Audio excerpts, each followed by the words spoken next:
Hey, this is Anney. And Samantha. And welcome to Stuff Mom Never Told You, production of iHeartRadio.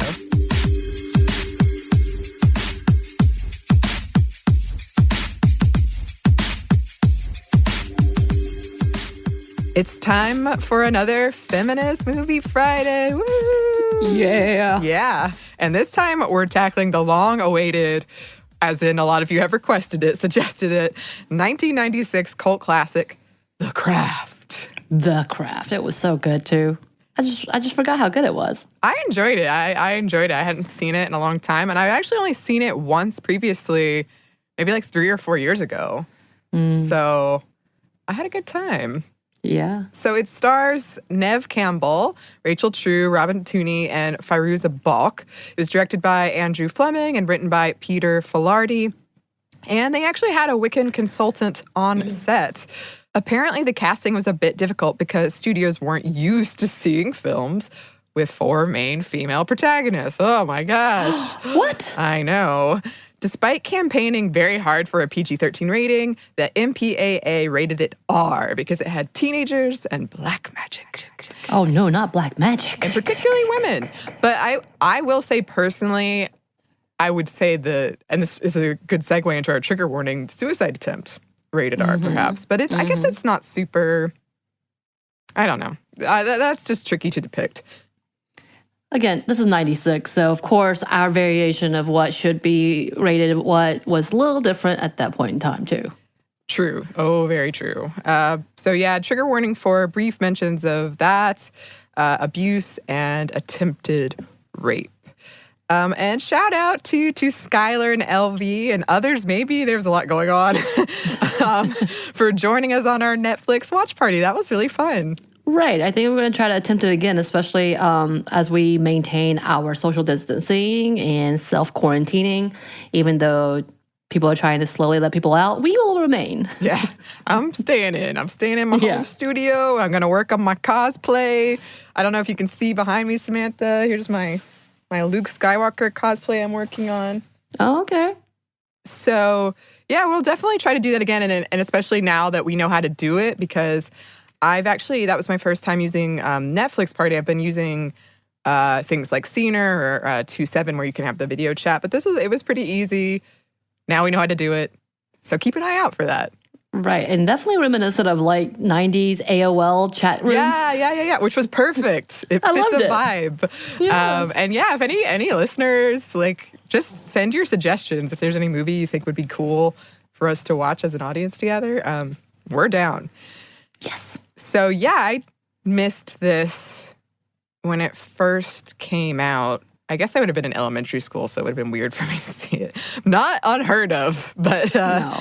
What about you? Do you remember the first time you saw it, Samantha? Oh, I was 16. So yeah, I definitely was all about this movie because I loved the ideas of witches and vampires and all of that, the mystics type of thing. So I was ready. Of course, I was very Christian too, so I had to hide it from my parents. Oh, yeah. So I would go to friends' houses, just kind of like MTV. I couldn't watch MTV at the house, so at my friend's house, it was playing 24/7. So, no. Not MTV. The sinful MTV where they show the bikini bodies. Why? Oh, my God. I remember I wanted to see it when I got older and I would see the poster of them kind of like walking out of the light and they're in their kind of gothic but Catholic school wear. Oh, yeah. And I thought, you know what? I need to see this movie. Oh, yeah. I mean, just them walking, shredding together in line and in rhythm, that makes you want to be like, hey, girls, let's practice this, and we're gonna enter this way as well. Yes. Oh, my gosh. And because of its popularity, it is getting an indirect sequel, I think. Or I couldn't tell if it was a sequel or a remake.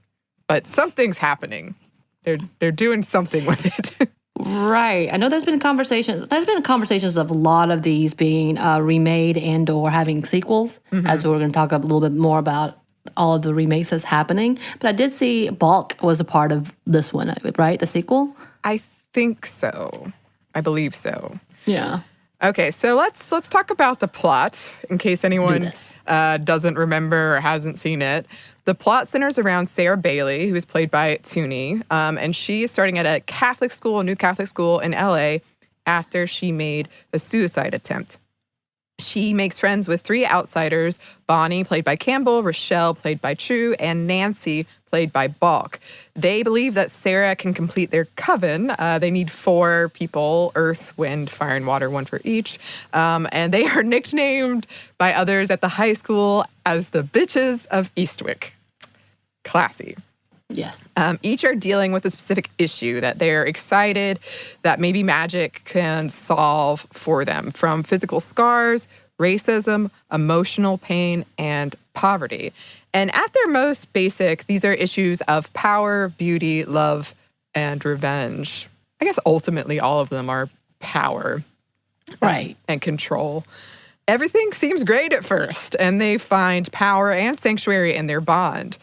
But of course, it can't last, as Nancy, jealous of Sarah's status as a natural witch, keeps pushing the boundaries of power, rendering their friendship toxic and outright dangerous.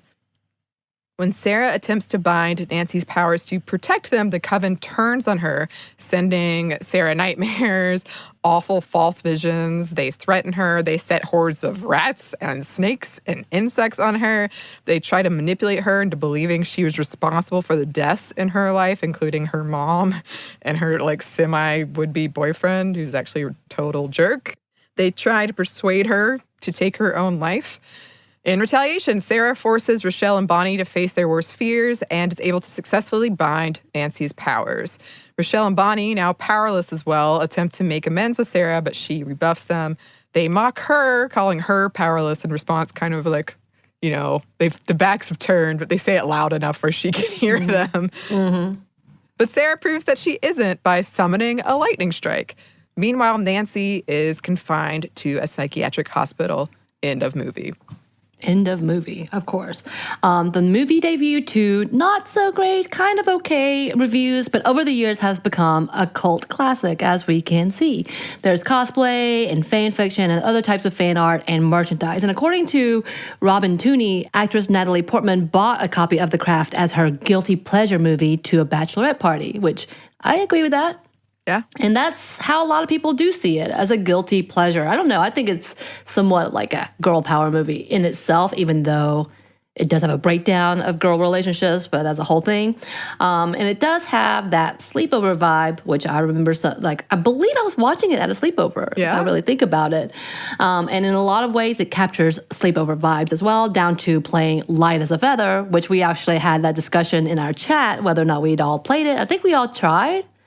None of us were successful. Yeah, right? We all tried. None of us were successful. In case anyone doesn't know what this is, I imagine you all do, but it's sort of a classic sleepover game that usually girls play, at least in our media.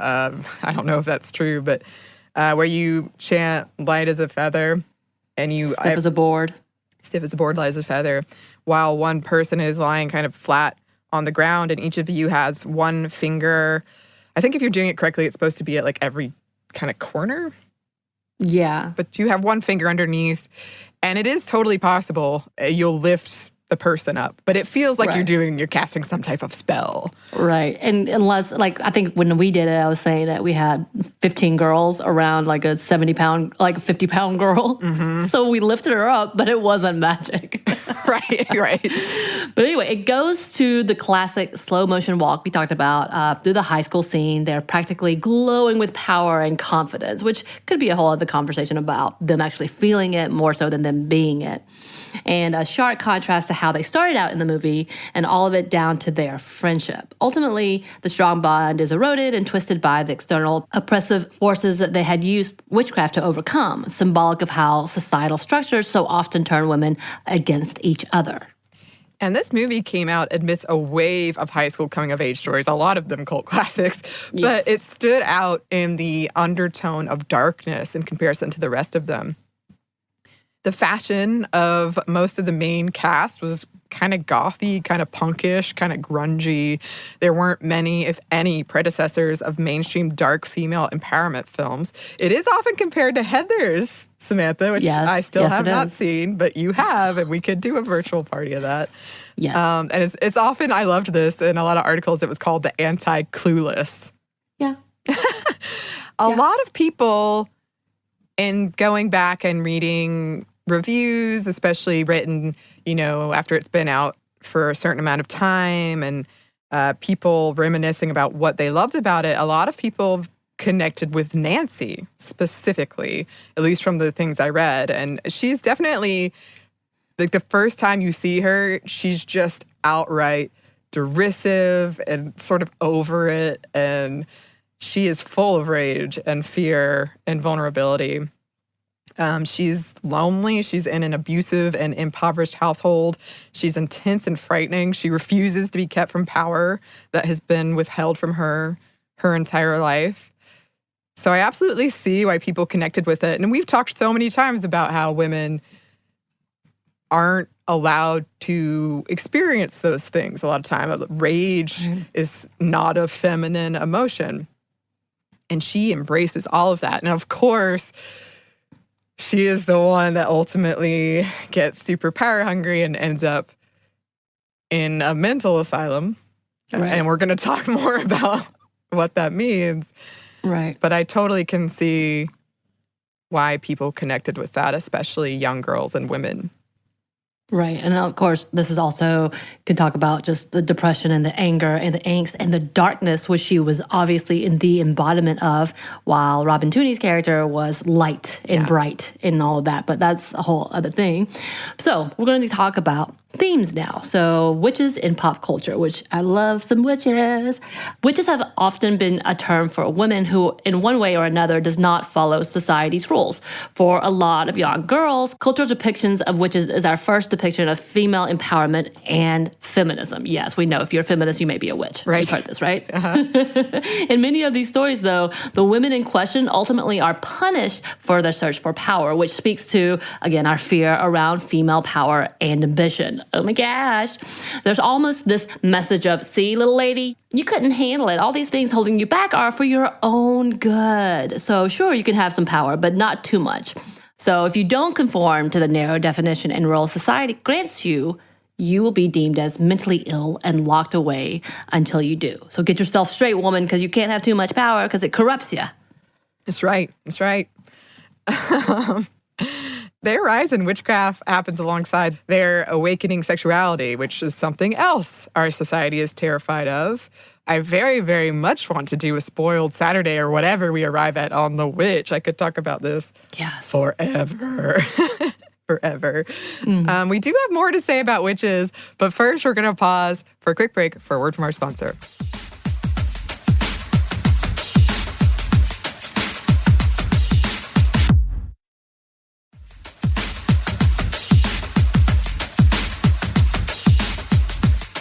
And we're back. Thank you, sponsor. So something else we see with these characters is that they do fall in the traps of their wishes and desires and are punished for them. This is I mean, pretty much any wish movie trope. Bonnie's wish for beauty fosters narcissism. Sarah's love spell leads to an attempted rape. Rochelle's revenge spell traumatizes her target, and Nancy's foray with power culminates in the torment, death, and dissolution of their coven. I can also see a coming-of-age thing here, too. Sort of the moral tale, decisions have consequences, but also women going after what they want will be punished. There's that going on as well. Right. Yeah. So, of course, we couldn't talk about this specific movie unless we also talked about the other examples, which actually Anney and I are slowly plotting to do maybe like a triple feature with some of these, because you haven't seen all of them, but other examples between witchcraft and magic and women and all of the downfalls of power we can see, the practical magic, which is, I know, a lot of people's favorite. It's been a long time since I've seen it. All I remember is Nicole Kidman dancing about and being wicked in her own way. Oh, really? I've never I seen think it, but I know, isn't that the one where they can't find love? They were cursed. Yes, I think like they're cursed and they die or something. It's been a minute. Well, then we'll People will need to remember. bring it back, yeah. Yeah. Witches of Eastwick, and I love. Who doesn't love watching Susan Sarandon, Cher, and Michelle Pfeiffer going after Jack Nicholson in the ultimate way? Like it's a fantastic movie, and I loved all of it. And I don't think they were originally witches to begin with until they met the devil, and Jack Nicholson is the devil. But it's a great movie, and of course, one of my all-time favorite, The Witches. Yeah. Scared the hell out of me as a kid. Oh my God! But like Angelica Houston taking off her face. See, One of those moments. You've told me about this, and I know I've said before on the podcast, I never watched this movie, even though we owned it, because the cover scared me so badly. But I bet I'd really like it. I should definitely check it out. I think one of the reasons I'm afraid of like paintings with people in it is because of this movie. Ooh, that is a creepy one. But Ghostbusters 2 is what did that for me. Oh, that's fair. That's fair. Another classic. There's also Hocus Pocus, which I know I've said before, but I watched that movie so many times. It got banned from my household when I was 8, and I didn't watch it again until college. But now every Halloween, of course, got to watch it. Kiki's Delivery Service. Teen Witch. I've never seen that one. You've never seen Teen Witch? No. That's an 80s classic, late 80s, early 90s classic. That one looks much more cheery. It is. There's a musical number in there, I believe. Oh, really? Or a dance sequence. I know there's something along those lines. Okay. So I did watch Charmed, the television show, through its entirety, and I had a huge crush. It's really funny because if I make a list of all of my fictional crushes I've ever had, they're so similar in like their angsty, heroic ways. But I had a huge crush, season 6, Chris. Still remember. Never forget you, Chris. I can't remember who he was. Oh, he probably was a terrible character. Interesting writing for him, for sure. But I liked the angsty plotline. That was all about that. But I have not seen the reboot, but I've heard good things. That's currently on CW. I've actually watched the whole reboot. And I did like it. I liked some of the ideas behind it. I think it was I remember like I need to go back and watch it. Some of the acting is not great. Mm-hmm. But I do love that the majority of the women were people of color. So it was women of color, and I love that. So it was a beautiful take on that whole change as well, and I really did appreciate how they flipped that. It was interesting to see, because it was definitely kind of like how, and I know we're going to talk about it in a minute, Sabrina, it twisted it to be a little bit darker, even more so than the original Charmed, even though the original Charmed was getting pretty dark. It was kind of like getting to that Buffy level of darkness towards the end. Yeah, I always liked in Charmed how they kind of sugar-coated what they did, and they would call killing vanquishing. Right. Which I suppose, yes. But I remember being young and thinking, because I had to look it up, and I'm like, oh, well, okay, whatever. One more thing on Charmed before we move on. I did read a lot of critiques that Charmed is essentially a straight ripoff of The Craft, down to they even used the same song that The Craft used. They used as their theme song. Oh. That makes sense. I can see it. Even some of the actors were like, Charmed, what were you doing? There's Willow and Buffy, who one of my favorite episodes of Buffy is when she goes evil and like almost destroys the planet. I love that episode. Oh, yes. I just remember she was one of the first characters that actually had a same-sex relationship. Yeah, it was one of the first same-sex kisses on mainstream television, I believe. Also, I guess Tara, she was a witch too. Mm-hmm. Tara was a witch, and that's kind of how she came into her own, right? Tara kind of helped her into that. Yeah. Mm-hmm. I remember this. Other shows, which I actually have my Sam and Dean Winchester candles lit that Anney gave me. But Rowena in Supernatural, I think she's probably one of the more fun witches that I've seen depicted, because she is delightfully evil. Yeah. But charmingly so. Mm-hmm. So I appreciate that. Bonnie in the Vampire Diaries, which I've never seen any of those, surprisingly. No, I haven't either, but I've been in it. I was in one. Oh, were you an extra? Yeah, but like we spent 16 hours shooting that scene and then they cut it. But you hate it. But I was some girl that ran into, I think his name was Steve. He was one of the hot vampires at their prom, their 20s themed prom. And the actor was like, is she supposed to run into me? And I was like, yeah. Oh, they did not Anyway. like that. Someone didn't read their script. Chilling Adventures of Sabrina, which fantastic. I haven't watched the newest season. I didn't hear too many great reviews of the newest season, but it's definitely very dark. American Horror Story, Coven, which is probably one of my favorite seasons of American Horror Story. I haven't seen Apocalypse, but it does have witches in it as well, Yes. which makes sense. Because I saw the first few episodes. And yeah, like they're steampunk ready to go, I think. Interesting. Okay. The Witch, which I've already brought up, and I love that movie. I love it. It's so good. The Wizard of Oz, and Wicked, Maleficent, Harry Potter, of course, and Chronicles of Narnia, the White Witch. Yes. Yes. And just throw that in there, Once Upon a Time, obviously, has several different witches in there, who you also have the good versus evil and what is actually good, what is evil. So Yeah. it's just kind of fun to see. I definitely feel like, and in our famous pop culture examples of witches, there are two main threads, and this is simplifying, but empowerment and punishment. Many early witches were depicted as evil, power-hungry, coming for your children so that they can stay young, often in ways that we as an audience could laugh at and be a little nervous of at the same time. She's sinister, but let's laugh at her. Maybe I'm reading too deeply into it. I don't know. But it sort of seems like we're saying, don't trust women, but also don't take them seriously because ultimately they're not really a threat. I don't know. Right. Also, the whole only bad witches are ugly. She even says that directly in The Wizard of Oz. A lot of our earlier renditions of witches painted them. We all know the image of sort of an old hag, green skin, ugly. Right. Yeah. Right. I mean, in Once Upon a Time, that's exactly how they do it. Her envy turns her green. And so she looks a little more, so like it's kind of her jealousy. So therefore, that's why she becomes green. So, and if we take a look at the motivations, a lot of them are stereotypical things associated with women, youth, and love.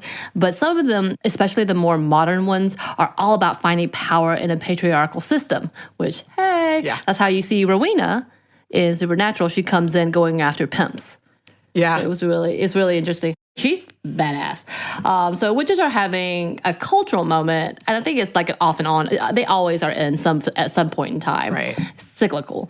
And there are a lot of articles about why that is. Many see it as a direct result of a slew of public and painful instances of misogyny, a manifestation of female rage and the desire of empowerment and a feeling of control. Because as we see in the news today, as long as we've been fighting for this, it still hasn't happened. Yeah.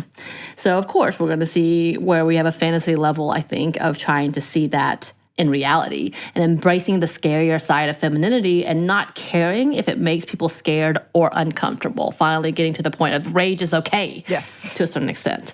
And a lot of these witches have a strong sense of community, too, one that lifts them up and makes them stronger, which is a key for movements looking to implement structural change like feminism. And if we look at the 60s and second wave feminism, it coincides with one of the first waves of our cultural interest of witches, things like Bewitched and the organization, Women's International Terrorist Conspiracy from Hell, WITCH, witch. And then during the third wave, we see another rise in witches in our pop culture, Charmed, Buffy, Sabrina the Teenage Witch, Practical Magic, The Craft, and so on. And now, in what some might call the fourth wave, we see another resurgence of pop cultural witches. Right. So, for an example, in the first episode of the rebooted Charmed, the three vanquish or kill a college professor who is also a misogynist, demon, and sexual predator. American Horror Story tackled a storyline of a man coming over and stealing the power traditionally held by women. And then on Netflix's Chilling Adventures of Sabrina, Sabrina and her fellow witches frequently outright question the patriarchal system, directly calling attention to it. Sabrina herself is determined to infiltrate the male-run world and take it on, unwilling to be a servant in the system, determined to make her one. Right. Yeah, so she's like, I'm kind of confused by it, but her dad's like, you're going to serve by my side. And she says, no, I'm not really into that. But you also see the aunties doing the same thing within the school system. She comes in and is like, done with this patriarch. We're going to take it and we're going to shift it and women are going to lead and we're going to see how that changes the concepts. And then I was thinking about Charmed. The very beginning actually follows a Me Too moment at the college. And that's how it begins, is the mother of the three is one of the ones that's pushing or at least encouraging the girl to report and it also being her support system as well. So it was an interesting look for sure. It totally makes sense to me that when we're seeing all of these instances of injustice in the news, that the appeal of witches and kind of having that power to fight these things and that community, honestly, because that is a huge part in so many of these. Right. And so is sisterhood and friendships, which brings us to the next theme we want to discuss. But first, it brings us to one more quick break for a word from our sponsor.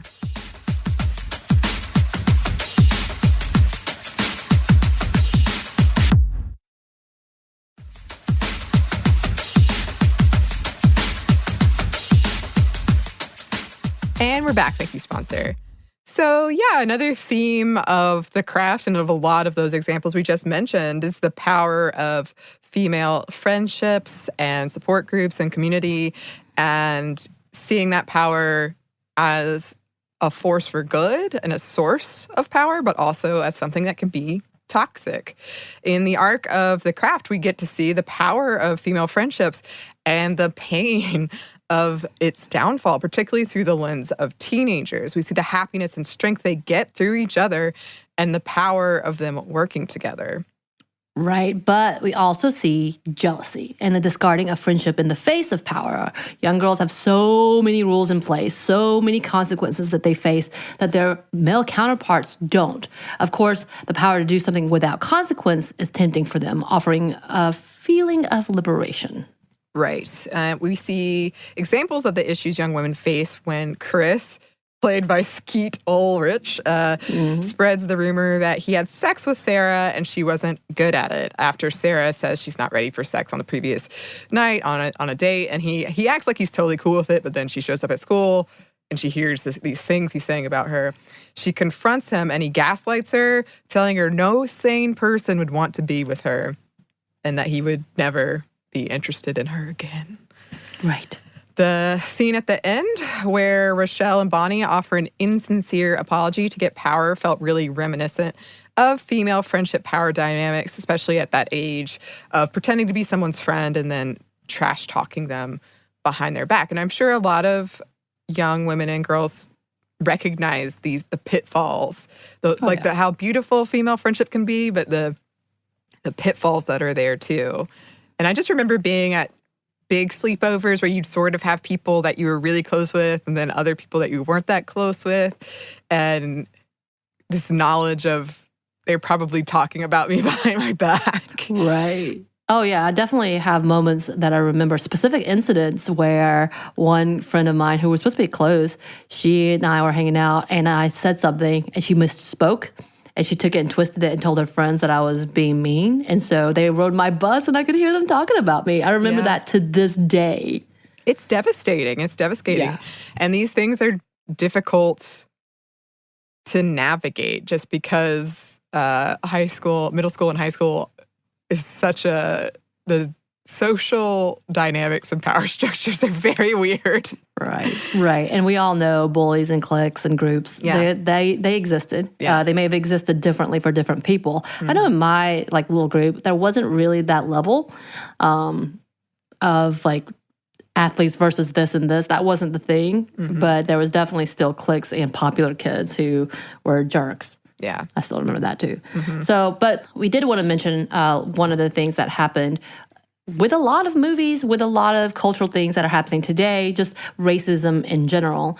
Rachel True has been really outspoken about how she feels as a character and an actress. She said that she was valued less because she was Black. She wasn't included in all the press junkets, even though the three other white actresses were. And the same with the MTV Movie Awards. A scene with her parents was cut from the film, while all the other characters had scenes with their parents, which shows a little more depth and background. And True told Complex, Nancy is dealing with poverty and abuse. Bonnie has burns. Sarah has a suicidal past. And me, I'm just Black. I'm still the Black best friend. I'm still that trope to a certain extent, even in the craft. And actually, she just recently tweeted about this due to the fact that people had mentioned the movie and the characters, and they even forgot her name, or they didn't even bother to look up her actual name while naming all the other actresses but her. She's like, see, right there is another example of how I'm being erased from one of the movies that I starred in. Yeah, and an extremely popular and well-loved movie. Right. Yeah. I remember the first time I saw it, I was shocked that it just faced that head on. Right. And it does, again, it's just, we need more representation. Because there's space for that story, but then there should be so much more nuance and complexities and so many more stories out there. Right. And I felt like this was the only character that felt guilty, truly guilty for things that were happening. And again, that puts it back onto a person of color, the Black woman, to feel like she needs to change something or she did something wrong when in actuality she was the victim. But I feel like that was the only case that I saw that in the entirety of the movie. Sure, power corrupts, but you don't see guilt. You don't see blame. And somehow this twisted this, again, back on her. Yeah. Which says a lot, and it happens a lot within shows and movies. It does. And I'm glad we're making progress, but again, this movie came out in 1996, so... And the fact that she's still being erased today. Exactly. Oh, geez. But yeah, that's kind of what we have to say about The Craft. If you haven't seen it or are inspired to rewatch it, it is on Netflix if you have Netflix. And I would recommend it. I had a good time.